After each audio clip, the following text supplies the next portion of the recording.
Derivatives या futures and options, नाम तो सुना ही होगा। क्या आप जानते हैं मार्केट में ज्यादातर ट्रेडिंग होती है डेरिवेटिव्स यानी फ्यूचर्स और ऑप्शंस में।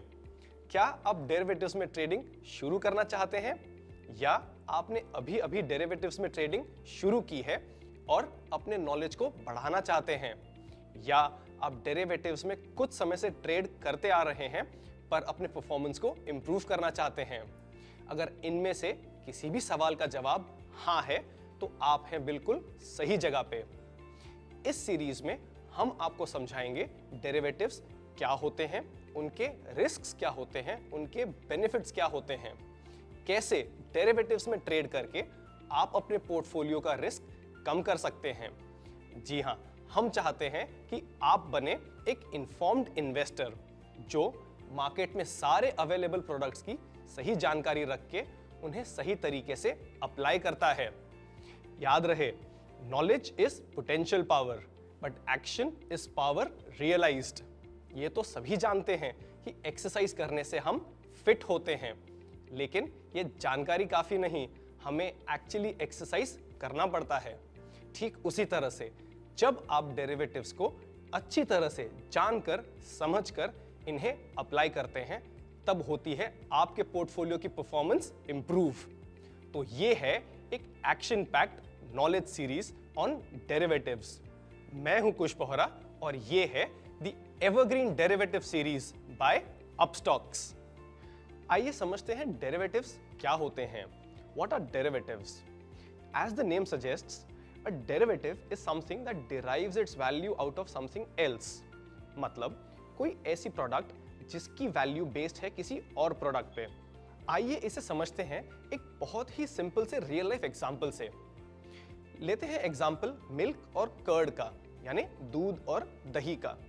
दही है एक डेरिवेटिव ऑफ मिल्क। अगर मार्केट में मिल्क की कीमत ऊपर जाती है तो दही की कीमत भी ऊपर जाएगी, और अगर मार्केट में दूध की कीमत नीचे जाती है तो दही की कीमत भी नीचे जाएगी। इस तरह से दही बनता है दूध का एक derivative. Now let's address the elephant in the room. आपने सुना होगा कि डेरिवेटिव्स रिस्की प्रोडक्ट्स होते हैं, और जो आपने सुना है वो है बिल्कुल सही। जी हाँ, डेरिवेटिव्स रिस्की होते हैं, बट समझते हैं रिस्क की परिभाषा क्या होती है। रिस्क को ज्यादातर माना जाता है एज प्रोबेबिलिटी ऑफ लॉस, यानी आपके लॉस होने के जो चांसेस होते हैं उन्हें कहते हैं रिस्क। बट रिस्क का एक डीपर डेफिनेशन होता है, वो है the risk of the unknown. जी, जिस चीज को आप नहीं समझते, नहीं जानते, वो चीज आपके लिए सबसे ज्यादा रिस्की होती है। अगर आप किसी भी शेयर में इन्वेस्ट करते हैं बिना ये जाने कि उसकी मैनेजमेंट कौन है, वो किस बिजनेस में है, उसकी पास्ट परफॉर्मेंस क्या है और उसके फ्यूचर प्रॉस्पेक्ट्स क्या हैं, तो आप कर रहे हैं एक बहुत ही रिस्की इन्वेस्टमेंट। बट जब आप उस शेयर के बारे में रिसर्च करते हैं, जब आप जानते हैं कि इस कंपनी की मैनेजमेंट क्या है, उसका पास्ट परफॉर्मेंस क्या है और उसके फ्यूचर प्रॉस्पेक्ट्स क्या हैं, तब आपकी रिस्क हो जाती है बहुत ही कम, और आप डिसाइड कर सकते हैं कि आपको इस कंपनी के शेयर में इन्वेस्ट करना है भी या नहीं। ठीक इसी तरह डेरिवेटिव्स का भी एक रीजन, एक पर्पस होता है जो आप जान सकते हैं, समझ सकते हैं और सीख सकते हैं। एक बार ये सीखने के बाद आप डिसाइड कर सकते हैं आपको डेरिवेटिव्स यूज करने हैं या नहीं, और अगर करने हैं तो किस तरह से। ये करने से आप अपने पोर्टफोलियो को प्रोटेक्ट भी कर सकते हैं, यानी हेज कर सकते हैं, और इन्हें ट्रेडिंग में भी यूज करके प्रॉफिट्स बना सकते हैं। आइए समझते हैं कि डेरिवेटिव्स का इजाद क्यों और कहां सबसे पहले हुआ। क्या आप जानते हैं कि सबसे पहले डेरिवेटिव्स किस प्रोफेशन में यूज हुए थे? सबसे पहले डेरिवेटिव्स यूज हुए थे एग्रीकल्चर यानी फार्मिंग में। इसे समझते हैं एक एग्जांपल से। मान लीजिए हमारे फ्रेंड मिस्टर माही, ये है एक फार्मर जो प्रोड्यूस करते हैं वीट। ये सारी मेहनत करते हैं आज, बट इनकी जो फसल है वो आएगी आज से 3 महीने बाद। इनकी सारी इनकम निर्भर करती है इस फसल पर। ये अपनी इस इनकम को सेफ और सिक्योर करना चाहते हैं, इसलिए वो ढूंढते हैं एक ट्रेडर या एक कंपनी जिसके साथ वो एक एग्रीमेंट कर सकें। फिर आती है चारू सिंग्स किचन। जो एक फास्ट फूड कंपनी है और गेहूं लेती है अपने होटल में यूज करने के लिए। ये चाहते हैं कि अपने गेहूं का दाम लॉक कर दिया जाए ताकि अगले 3 महीने में अगर गेहूं के दाम ऊपर जाएं तो इन्हें वो महंगाई की मार ना पड़े। इसलिए ये दोनों एंटर करते हैं एक एग्रीमेंट में।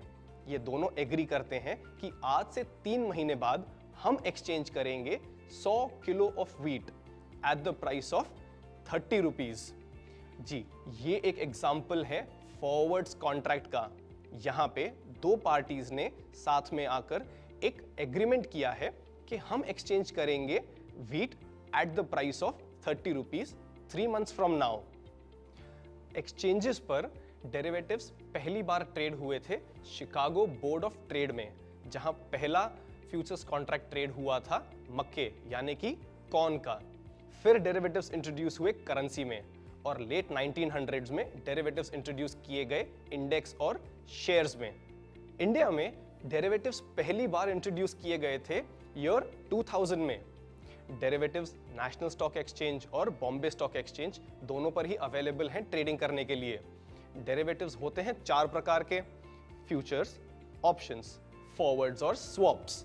बट इस सीरीज में हम बात करेंगे फ्यूचर्स और ऑप्शंस के बारे में, क्योंकि ये वो कॉन्ट्रैक्ट्स हैं जिसमें आप करेंगे सबसे ज्यादा ट्रेड और ट्रांजैक्ट। अगर हम एग्जांपल लें हमारे मिस्टर माही और CS किचन का, तो वो था एक एग्जांपल एक फॉरवर्ड्स एग्रीमेंट का। फॉरवर्ड्स एग्रीमेंट वो होता है जो दो पार्टियां आपस में आके एग्री करती हैं। इन्हें OTC ट्रेड्स भी कहा जाता है, यानी ओवर द काउंटर ट्रेड्स। दो पार्टियां आपस में आके किसी भी टर्म्स पे अग्री करके एक फॉरवर्ड्स एग्रीमेंट बना सकती हैं। बट फॉरवर्ड्स में होता है एक बहुत बड़ा रिस्क, जिसे हम कहते हैं डिफॉल्ट रिस्क या काउंटर पार्टी रिस्क।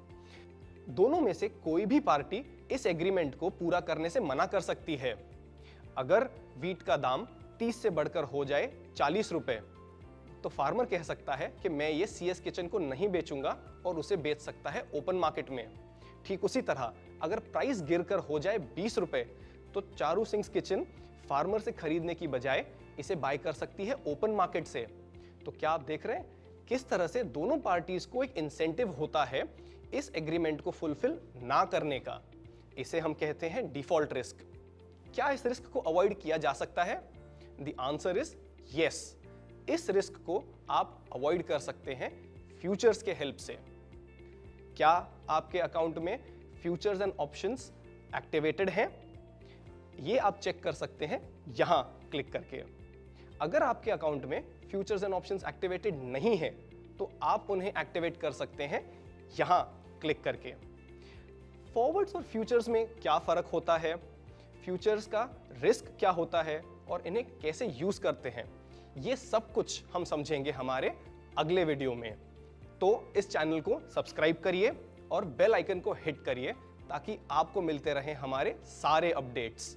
मैं हूं कुश बोहरा और ये है the evergreen derivative series by Upstox. I will see you in the next video. Until then, take care and stay safe.